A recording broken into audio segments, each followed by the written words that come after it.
How many of you thought about some things that you know that you deserve or you want out of life or you would like to enjoy, experience, and you found yourself blocking yourself? Raise your hand if that ever happened to you before.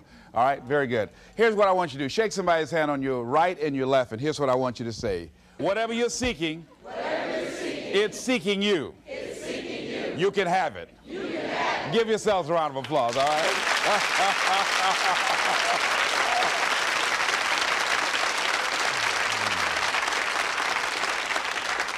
Now, the reason I brought that up is I was riding with a friend the other day, and I know this friend of mine who has been working on a job where she's been miserable for a long time. She was telling me about how she was miserable on the job and how she was so unhappy. So I said, if it's that stressful and if it's causing you that much pain, I say, why don't you just quit and do something else? And she said something that really put her in the chorus line with a lot of other people. She said, I would, but. And then I started thinking about that. I said, let me take a poll. So I started talking to other people, and I would ask them what they were doing. And I said, but is that your passion? And they would say no. I said, then what's your real passion? And they would tell me what their real passion was. Then I said, well, then why aren't you doing what you really want to do? Oh, I can do it, but. And they would continue on. So this word, but just kept on coming up. And then it also has some friends like woulda and coulda and shoulda. And one day, I'm going to have my own business. Those people who talk about one day I'm gonna. Some of y'all know some of those one day I'm gonna people. Raise your hand. Some of you get up in the morning and look in the mirror at that person. I just tease it, all right?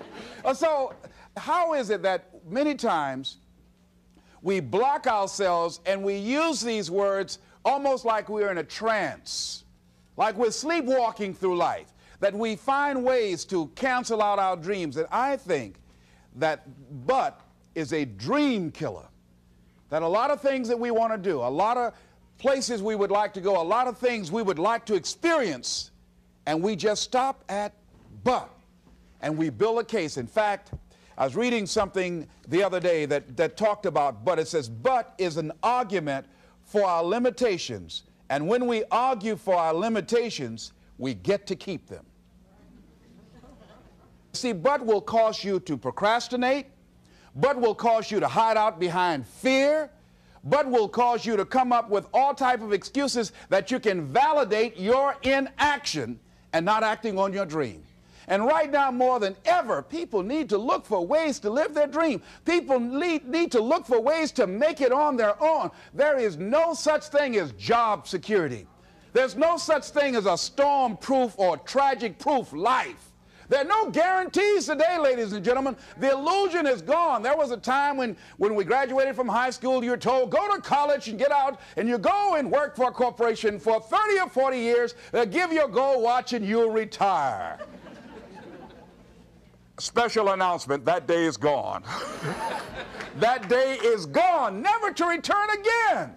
So instead of people living in fear, feeling stressed out, feeling powerless, feeling like victims, I think it should be a time that we need to begin to look at ways that we can become an active force in our own lives. Look at ways when we can decide to take charge of our own destiny. Look at ways when we can decide to design a life of substance and begin to truly live our dreams. And it's time for people to decide, I'm ready to get on with my life. Shake somebody's hand on your right and left. A guy named Bob May said this, don't let nobody turn you around. Do that right quick.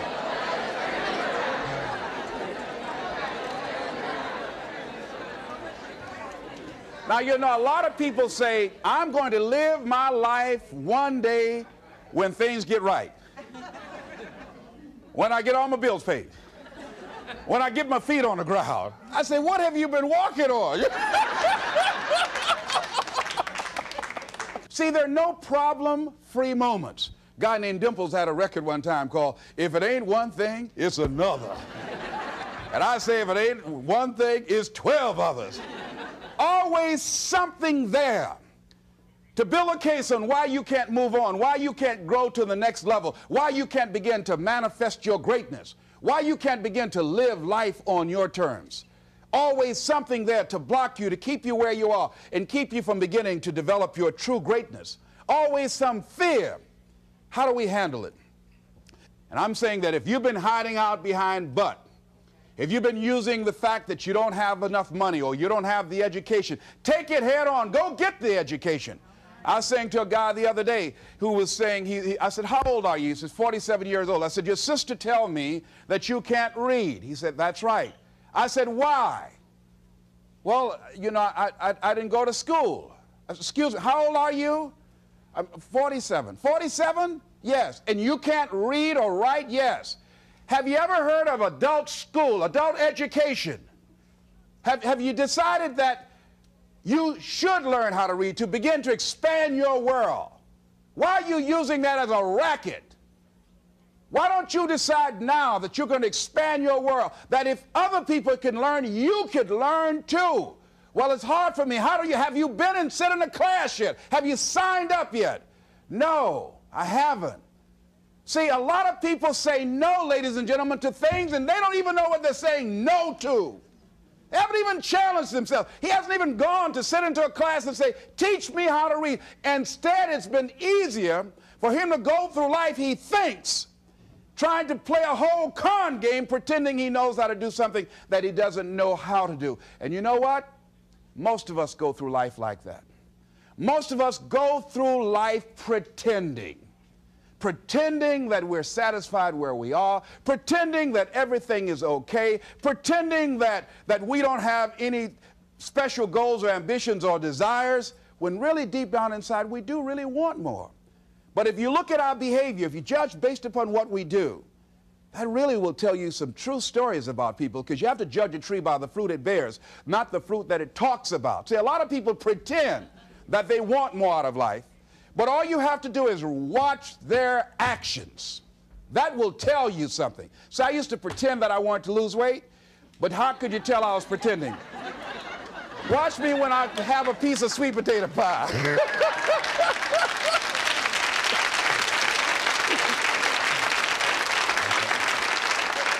Let me get within walking distance of some peanuts, some potato chips. See, I was pretending that I really wanted to lose weight. No, all you do is watch what I eat. I'll tell you what I'm seriously committed to. People will tell you, oh yeah, one day I want to have a restaurant. See, they're pretending they want to go into business for themselves. They're not serious. How can you tell, Les? Watch their actions. Watch what they're doing. The proof is in the pudding. So if you want to do something, if you thought about something you want to do, take it head on. Decide that you're going to start looking at it, start doing research on it, start tackling it, start becoming involved in whatever and wherever it might lead you to begin to explore the possibilities in that particular thing that you're seeking, so that you can begin to learn all you can about it. Decide that you're going to face it, that whatever shortcomings you have, that you're going to strengthen yourself there. Whatever training that's required, that you're going to go get that training, that you're going to get started right now. George Washington Carver would say, do what you can, where you are with what you have, and never be satisfied. S.B. Fuller used to say, and you heard Joe Dudley talk about, always strive to be more than that which you are. Yeah, don't get satisfied with yourself. Always know that wherever you are, you can enjoy more, that you deserve more. But most people, you know what they do? Most people go through life quietly and safely, tiptoeing to an early grave.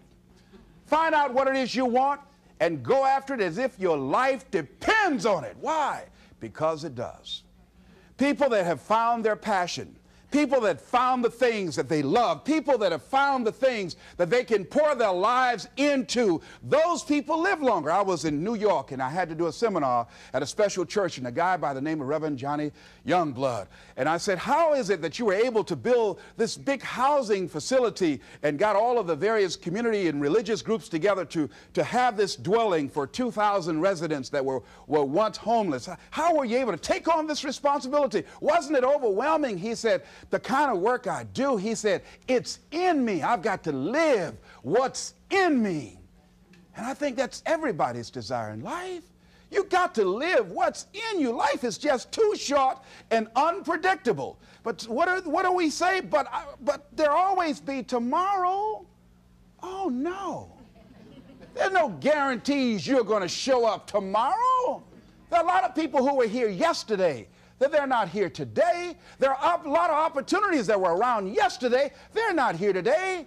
Oh, you can wait, but you know what Abraham Lincoln said? Well, good things might come to those who wait, but only the things that have been left over by those who hustle.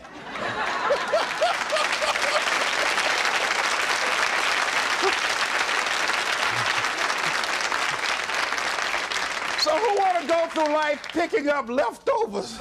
You deserve much more than that. The leftovers is somebody has left you. So take it head on, begin to explore it. Here's something else. Decide to do it now. Decide whatever you want to do, that you are now going to become actively involved right now, exploring the possibilities for you. That you're going to look at it and do just a little bit of it right now. When I decided to become a speaker, I didn't just quit my job and just ran out and say, I'm a motivational speaker. No. What I did was I decided to start looking at other people that were involved in the speaking profession. I volunteered to work with some speakers so that I could learn. Whatever you want to do, get your feet wet. Gain some experience doing some volunteer work in the area and find out whether or not this thing you want to do will fit for you. A friend of mine told me he wanted to have a restaurant. I said, have you ever operated a restaurant before? He said, no. I said, well, really, you don't even know if you want one. I said, what's your expertise? What do you bring to the table? He said, I can cook real good. I said, but what about the management side? What about the business part of the restaurant? You're not going to be cooking all the time. Somebody's got to receive the money. Who's going to manage the personnel? He said, you got it right. You got a point there. So this guy got a job in a restaurant in the evening time on a part-time basis. After doing that for a while, he said, you know what? I think I just want to be a chef. He said, after working there, people didn't show up to work. He said, it's hard to find the help. People weren't responsible. The headaches, the guests were just giving him problems day in and day out. They weren't ever satisfied. He said, no, I just think I'll stick to cooking. See, you got to find out what fits for you. Because you might decide that after you go up in there and examine it and experience it and get some experience under your belt on it, well, you say, this is really not what I want. This does not fit for me. So decide that you're going to do that. Now, John H. Johnson said something that's very important. He said, there's no defense against an excellence that meets a pressing public need. See, whatever you decide to do, look at it and find out what is it that I have that I could bring to the table that can begin to enable me to ensure that I could be successful in this. Where is the opening for you? There's room for you out here in the arena called life. There's room for you to come out and live your dream. Don't allow but to keep you in the corner, or keep you up in the bleachers, looking at life, being a spectator, not being a participant, making a difference in life. I believe that all of us came here with something. All of us showed up to give something, and that nobody's going to give that service that you have to give. No one's going to produce your product. No one's going to write your book. No one's going to open your academy. No one's going to begin to create your daycare with a special curriculum to help to cultivate the high self-esteem in our children. That's your idea. And if you don't bring your idea out here, when you die, all of us will suffer because we've been deprived of your genius because you allowed but to keep you in the bleachers and not pursuing your greatness. You take it to your grave with you. And that's what most people do. I think that's why the guy said that many people die at age 21 and don't get buried until they're 65. They're walking dead. You can tell them by the way they walk. How they look in the face. When they speak to you. I was giving a speech at this high school, and a lady came after school. She said, Mr. Brown, I want to talk to you about my son. I said, what is it? She said, he's not motivated. I said, I wonder why.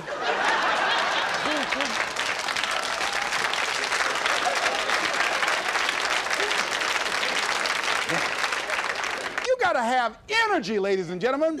You got to have life. If you're excited about what you're doing, even in the area of selling, you know people don't buy because of logical reasoning. People buy because of your way of feeling. People don't like to be around dead people. No, let the dead bury the dead. No, keep them away from you before they grab you and want to hold on to you or something. So the fact that whatever you do, you want to be excited about it.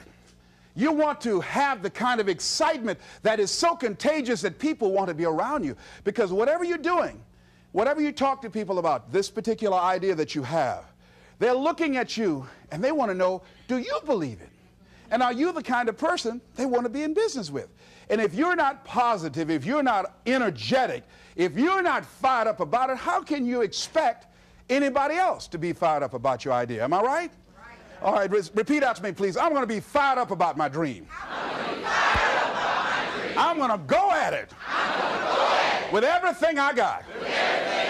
Shake somebody's hand on your right and left and say, you got what it takes.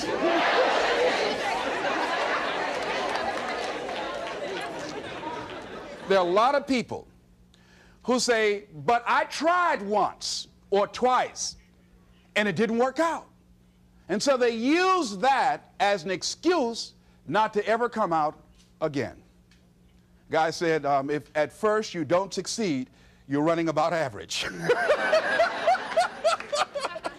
So if you have come out here with an idea and it didn't work out 2 or 3 times, well, that's all right. You're running about average. You know, I heard something, a jarring question. It says, why is it that people prefer known hells to unknown heavens? You know why? Because it's comfortable, ladies and gentlemen.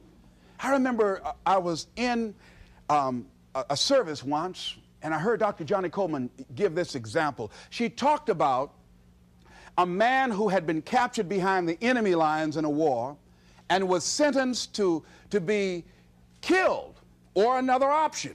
The captain said to the guy, listen, he said, tomorrow morning at 6 o'clock, you can face the firing squad, or you can go out this door over here. And the guy said, what's out the door? He said, no one knows. All we can tell you is just unknown horrors. He thought, and the next morning he selected the firing squad. After the shots rang out, the captain's secretary said, what's beyond that door? And he said, freedom. But very few people would select to do it because it's unknown. See, a lot of people never live their dreams. A lot of people never do the things they want to do. A lot of people stay on jobs where they're miserable. I read an article called, Is Your Job Making You Sick? A lot of people, some of y'all know about that already here. So go on and say amen, it's all right. That one lady told me, she said, when I used to go to work, she said, when I stepped in the door, it felt like a refrigerator dropped on my shoulders. How many of y'all understand that kind of feeling? They were miserable, just hated to go after 60 minutes on Sunday afternoon. Or come Monday morning, my head used to throb. I just couldn't take it. Didn't want to go sometimes just for the heck of it. I just drive on by. Whew, I used to hate to go to work. Many of us choose an active living death. Many of us are walking dead. The walking dead. That we're not doing what we want to do. Many of us stay in relationships where we're dying together rather than growing and expanding and living together. We're miserable, but because we don't have the courage to see ourselves beyond that relationship that has turned toxic, we go through life living dead people. And you can always tell couples that have been together for a little while. Go in a restaurant, the ones sitting side by side, giggling and talking to each other, feeding each other with their fork and spoon, they just got together for 1 week. You see them in the car, they're sitting all up each other, hugging and slugging. Oh, they've been together about 3 days, all right? But if you see people sitting in a restaurant, see a couple, and they're sitting in front of each other. Takes so long for this food, I wonder when they're going to hurry up. Those are the married ones. Oh, but what if I know people have been married for years, living in 2 separate rooms, sleeping in 2 separate beds? Well, it's cheaper to keep it. Not necessarily. It's according to the price you want to pay. See, the price of peace of mind, the price of living the truth, of being honest with yourself and say, wait a minute, it's got to be more than this. So you've got to decide, wait. even if things don't work out, even if I experience defeat or failure, that does not make me a failure. It's a difference between failing and being a failure. If things don't work out, if you don't produce the results you want, that's all. But don't confuse who you are with the results that you produce. I used to be a state legislator in Columbus, Ohio. And I remember once I was going to introduce some legislation on the floor, and after getting that legislation passed, a guy came up behind me, and he had some legislation that I opposed him on that. And I was about to stand up to debate this guy, and the guy next to me said, "Excuse me, don't debate that guy." "Why? Do you know who that is?" I said, "No, it's Will Kosky from Toledo. That's a bad dude. He's a lawyer, Les. That man can debate." "I don't care. I'm Les Brown, Mamie Brown's boy."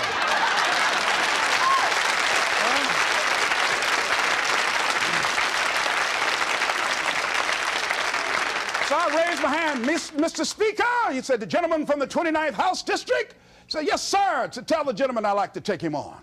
Challenge him on this legislation." He said, Will Kosky said, "I would more than like to, Mr. Speaker." Everybody would say, "Whoa." I asked him some questions. He responded. I say, I wonder why I asked that man that question. Will Kosky wore me out. I mean, I was so embarrassed, I just limped back to my room with my yes, I can attitude. However, here's what I learned. When you win, see, if I win a debate, I win because of what I know. When I lose because of what I don't know. So I had to check out, what is it that I did not know? I wasn't prepared. I did not do enough research. I did not do my homework. So he handled me like he wanted to. So I came back again. I waited on some other legislation, did my homework, but he was more than able to take me out again. But pretty soon, each time it would become a little bit more difficult and a little bit more difficult. And the older guy said, "Would you argue in behalf of this legislation for me?" I said, "Sure." I started volunteering to do work in the legislative committees for the older guys. I said, "Absolutely." And the more I did it, the better I became. And then people began to start respecting me. And when I would ask and say, "Mr. Speaker, I'd like to speak on that bill," some guys' lips start trembling and stuff, like Jimmy. I don't know. Wait a minute, is there anything wrong? Do we have a problem here?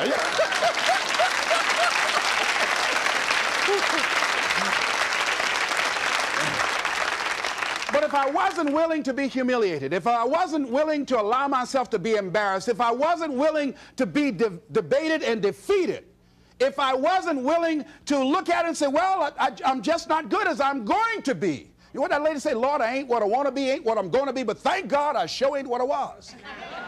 Doesn't that make sense?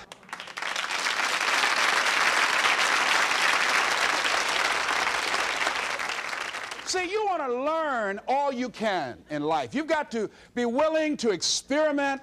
You've got to be willing to learn to dance with life. You know, Larry DeAndre said, if you don't learn to dance with life, life will pass you by and get another partner.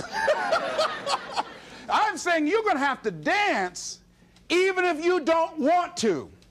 You're going to have to dance with life. So you might as well learn you some steps, because it's going to drag you out on the floor anyhow. So you better get out there and try to do the twisters. Try to do something, say, "Life, is this looking all right?" Because life going to put some knots on your head anyhow.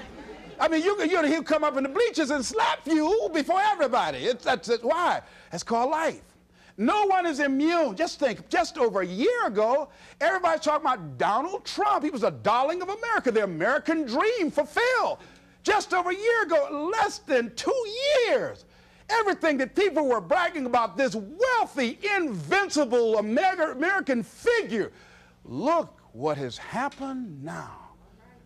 Everybody, no one is exempt from that. I was talking to a friend of mine by the name of Maria.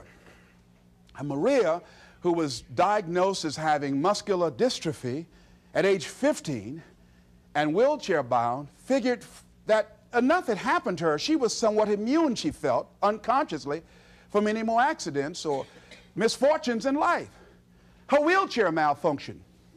She fell out, suffered a closed head injury, almost went blind, lost her memory and concentration for a long period of time. She said, "On that day, Les, I decided to live." I said, "Why?" She said, "Life is about today." She said, I felt because what had happened to me, I was exempt somehow. No, no. Life will knock on everybody's door. I don't care who you are, care how nice you are. Life will come get you.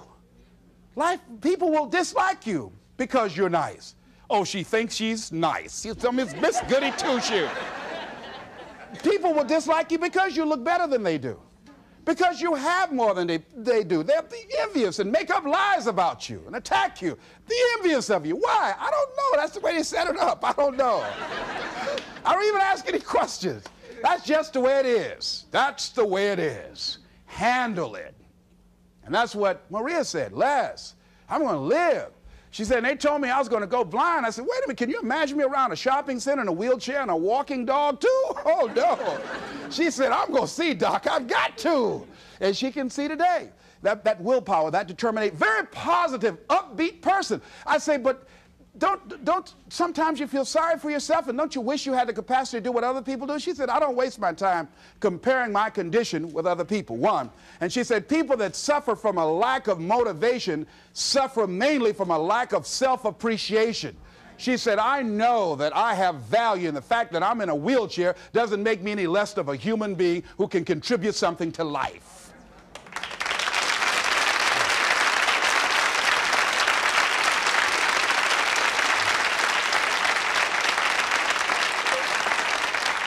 And I'm saying that all of us can begin to affirm that my life is worthwhile. Doesn't matter what I've experienced, doesn't matter about what I don't have, doesn't matter about what I've gone through.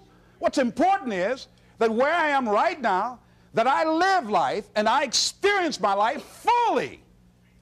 She said, Les, before the accident, I wasn't living 100% of my life. I said, what were you living? She said, around 20%. And I said, you know what? I said, I know what that's like. See, if you go through life holding back, and most of us do, most of us, if we ask ourselves, have we done all we can do? Most of us will have to answer, no, we haven't. We've been holding back. We have ideas that we don't act on, things we want to do. We're afraid to take chances. We go through life trying to seek security and not coming outside of our comfort zone, and we take most of our stuff with us to the grave. And I'm saying that the fact that you're still here, that you're still breathing, you've got some more work, and you owe it to yourself. You owe it to yourself. So when you get up in the morning, that you can look yourself in the face and say, hey, I'm living my life on my terms. That's important. Not to give up on your dream, not to give up on yourself. Now, are there going to be some moments when you want to give up? Yes. Will there be some moments when it's going to seem like it's impossible? The pain that you're experiencing, the disappointment that you're experiencing, that you're going to say, it's not worth it? Yes, that's going to be right there for you. It's going to be in your face, telling you to go back. You're going to start listening to the buts, and buts will have all kind of help and support from your family members and friends saying, I told you, fool. You're going out to this positive faking stuff. Look at you now. Bet you wish you had that job now. Remember, I lost my job. I was very controversial in Columbus, Ohio. I was in broadcasting. Lost my job, and here's what I learned. That you've got to immediately start using your energy positively. The old folks used to say, an idle mind is a devil's workshop. That's real. I mean, when I didn't have anything to do, my mind used to say, you better go back and get your job. Why did you just shut up? Always running your mouth. Quack, quack, quack, quack, quack. Why did you just hush? You'll be working right now. Broadcasting was all that I knew. And that was my life. I love talking to people, and I love playing the records. Used to come on there, look out, this is Les Brown. All right, get up, face these, raise your right hand, throw your head back, put your teeth in and say, I am somebody.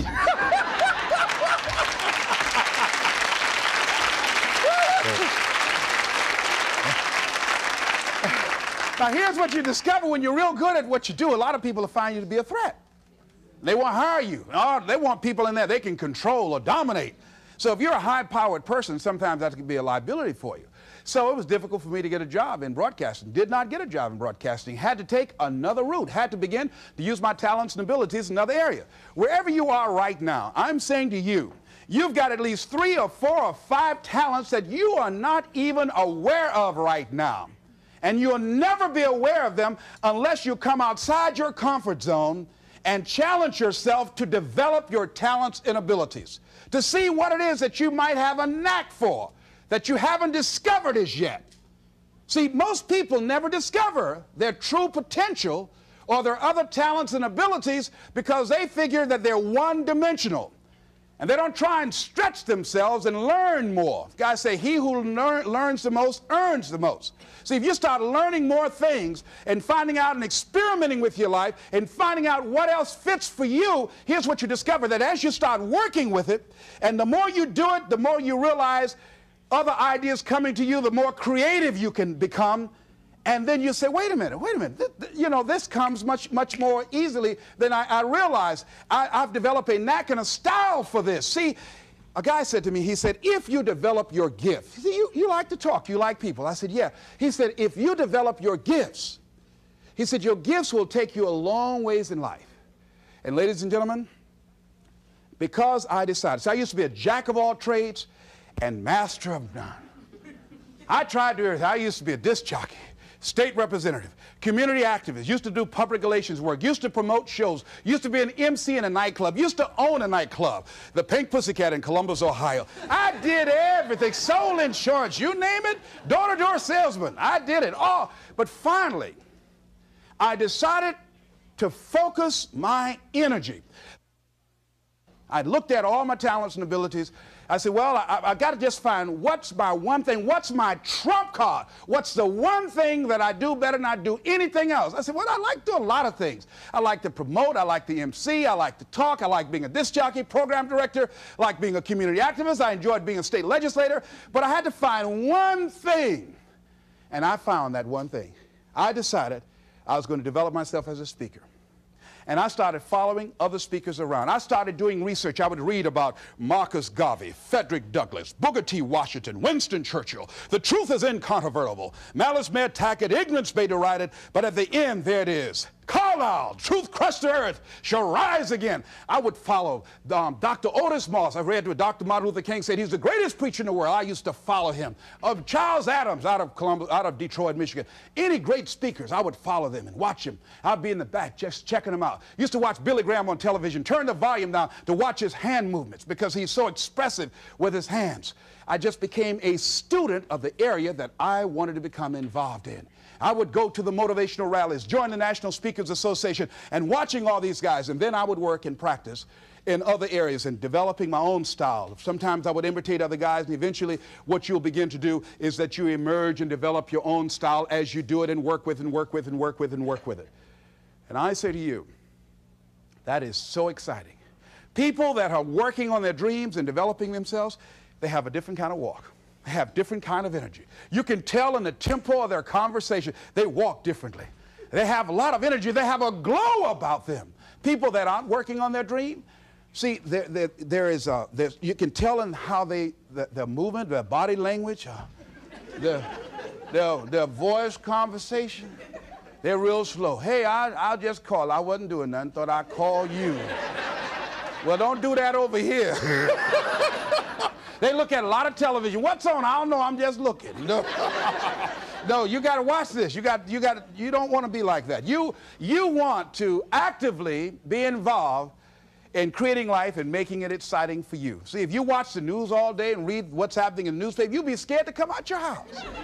Am I right? You'll be scared around here.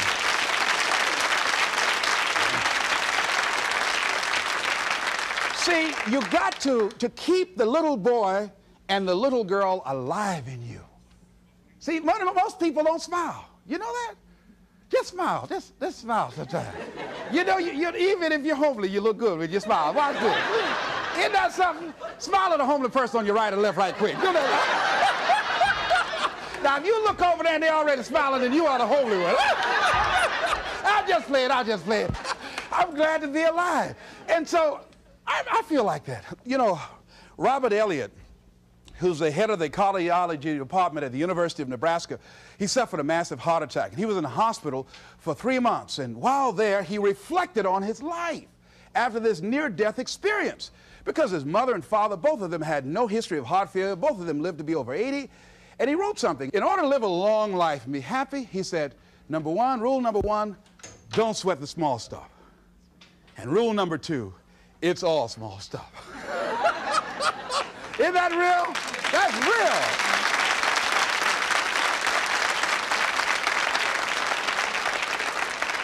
See, if you're working on your dream, sure there are going to be times you're going to want to give up. Sure there'll be times in life I'll knock you down and catch you on the blind side. But the challenge is to hold on. And if you hold on tenaciously, I say the universe is on your side. A way will come out of nowhere. Someone will step forward and help you. Just a blessing. Who are you? I don't know, but thank you for coming. Hey.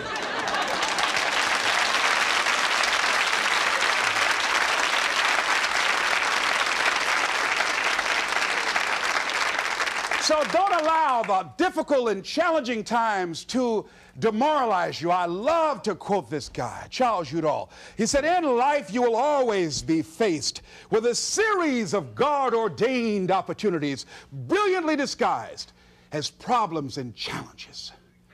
And I'm saying, in your hands, you have ideas. You have been given something to bring to the universe that was not here before you showed up. See, nobody, ladies and gentlemen, is going to give Les Brown's speech. This is my speech. The motivator from Detroit, it's my speech. You can't take Mamie's boy. You can't take my speech. No, you got to go get your own speech. You can't come up here and take my speech. No. So I'm saying to you, can nobody take your good? See, that which is meant for you has your name on it. No one can take your good from you. That's you. That work you've been given, that idea that you've been given, if you don't come out here with that idea, no one's going to bring your idea out here. Whatever you're sitting on, whatever idea you're working on, whatever passion, you got to be like Johnny Youngblood. He said, hey, I've got to live what's in me.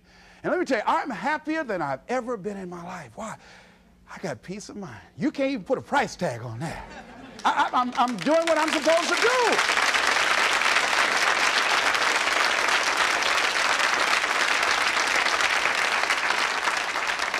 And I say to you, the universe is calling you. A young lady wrote me a letter once after hearing me speak in Detroit, and I had just finished working with some kids, and it really was a short letter.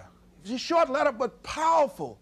And the letter read, she said, the voice of greatness has called me, and I'm afraid to answer. Ooh. I felt that. I know what it is not to answer. See, I could have been doing this years ago, but I was afraid to answer. I had these buts that I was hiding behind. Like Gideon, I didn't want to come. Not me. I'm not good enough. Wait, let me get ready. You know, you ever seen those perpetual students? Oh, let me get ready. Got a friend named Carolyn, been going to school 10 years, got all kind of degrees. Ain't doing nothing in life. You know? I'm saying answer your call. The universe is calling you. Here's something about life. You can't get out of it alive. Hello? You can't get out of life alive. Live now, like Maria said. Live your dream now. So, the other night I had a funeral, and I don't mind doing it again. We buried Bud. We said, but you won't have no place in our lives no more. These dreams you've been killing. Oh, but you ain't going to kill no more dreams up here. Everybody repeat after me. But get out of my life. Get out of my life. I don't need you no more. I don't need you no more. Don't come back here. Don't come back here. Shake somebody's hand on your right and left and say, keep him away. Keep him away.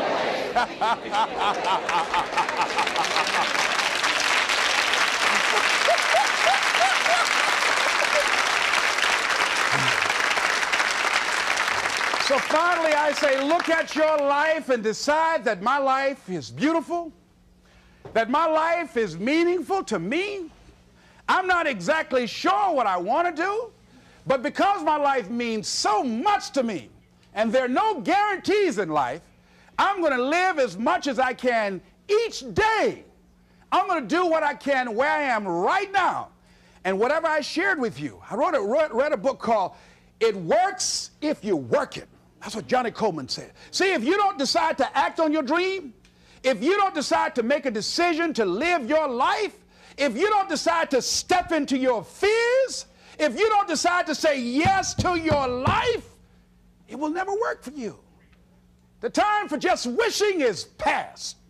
Time for doing, that's the time right now. Time for acting on your dream, holding on courageously, as Winston Churchill said, and not lose enthusiasm. Time to face yourself and talk to yourself in the mirror.